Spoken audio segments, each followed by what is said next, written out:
February is a magical time at horse farms across the country as foaling season is well underway. But for those prepping mares for the Fasig-Tipton winter mix sale, the highly anticipated arrival of youngsters may come at an inopportune time, just days before their dams are set to go through the ring or even at the sales grounds themselves. Today we're at Taylor Made Farm and Daddy Joe's Bar and Grill with Mark Taylor to talk about the challenges consigners face when a mare drops a foal before or at the sale.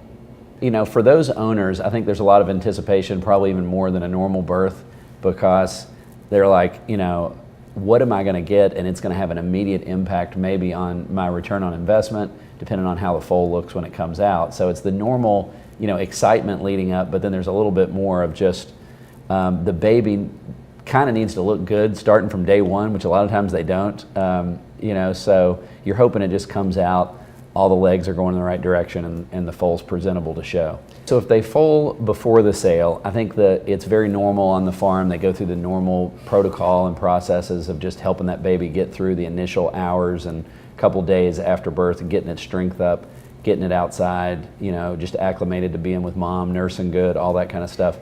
And then once you transport it to the sale, just trying to protect it to the degree you can. You want to try to get the foal acclimated to just handling a little bit, so at least you can, you know, we put little foal halters on them right off the bat and try to teach them to lead right away. But you know, just those kind of things. Now, if the foal is born at the sale, you know, it's more of the main thing is making sure the birth itself goes well. You know, because you're in a strange environment, the mare's stressed, it's not her normal stall.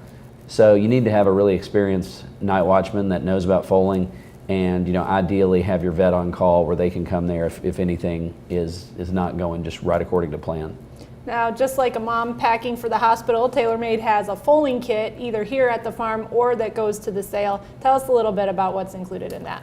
So the foaling kit is something that you don't need all the time, but it's on one of our TaylorMade checklists that you got to make sure anytime you're going out and you're going to have mares that are, you know, potentially due to foal, it's got to be there. So once a mare goes into foaling, you know, shows all the signs and everything, our night watch will take a breeder sleeve, we'll put that over the tail, and then we will wrap that with some vet wrap just to keep all the hair out of the way. Then basically we'll position the mare in a good foaling spot and she'll go into labor. Pending everything goes good, the foal will come out, and after that we will wait for the umbilicus to detach itself. Once that happens, we will pour some chlorhexidine in there and we will dip the umbilicus in that. Once that's done, we will use a enema for the foal just to help get the bowel movements out and stuff like that. After that's done, we will take some twine and we will tie up the placenta with some twine here. Once that's done, then we will just wait for the placenta to pass and we will record the timing of that. Once the placenta does pass, then we will weigh it with this scale here. After that's done, then we will just record, we'll just sit and wait for the foal to stand. After the foal stands, we'll record the time there. And then after the foal nurses, we'll record that time.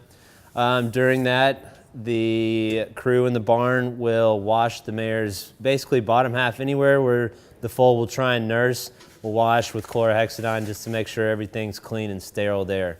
If you're going to have a foal that's going to go through the ring with the mare, I would much rather have it foal at the farm, because it just reduces the risk of, you know, a calamity happen. I mean, these are, you know, it's just like people having babies. I mean, things can go wrong, and the more stable the environment, the better.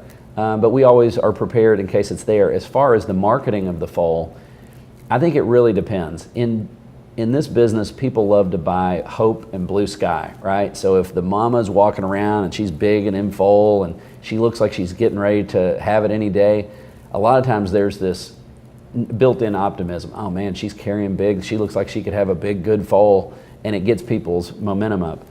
Now, if she has a big, good foal on the ground, then that's even better because they can see it and they're like, wow, it's got good bone, good size, that's awesome.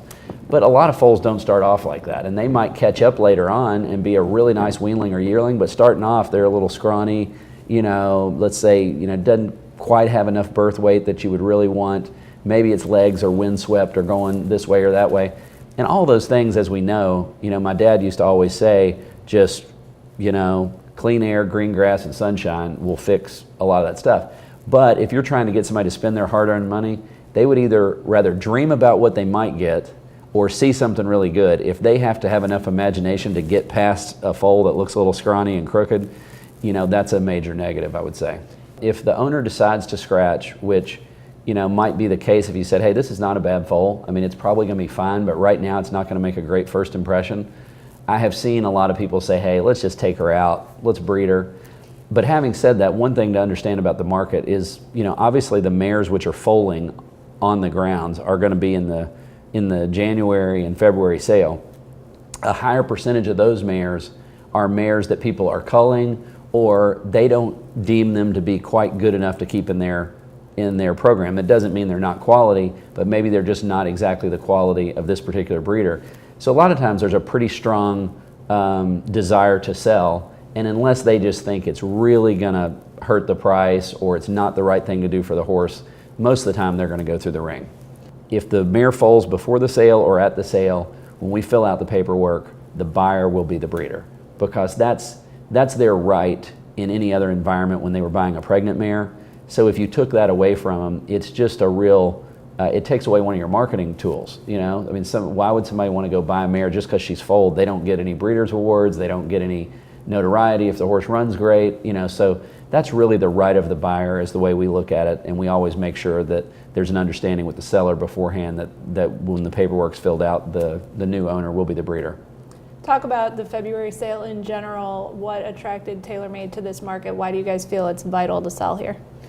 I think now any of these sales, whereas obviously you don't have the quality here that you're going to have in November and in the Night of the Stars at Fasig or Book One or whatever, but from year to year there can be some really serious quality in this sale. Our team has 3 or 4 customers that are all looking for mares that they want to breed either on stallion shares they have or to stallions that they own, and we've been hustling and working in the private market, but we just haven't gotten the orders filled. So there's a lot of demand still out there. And the private market, just by the way, is really, really active right now. There's a lot going on out there, and I feel like the demand for horses is really strong.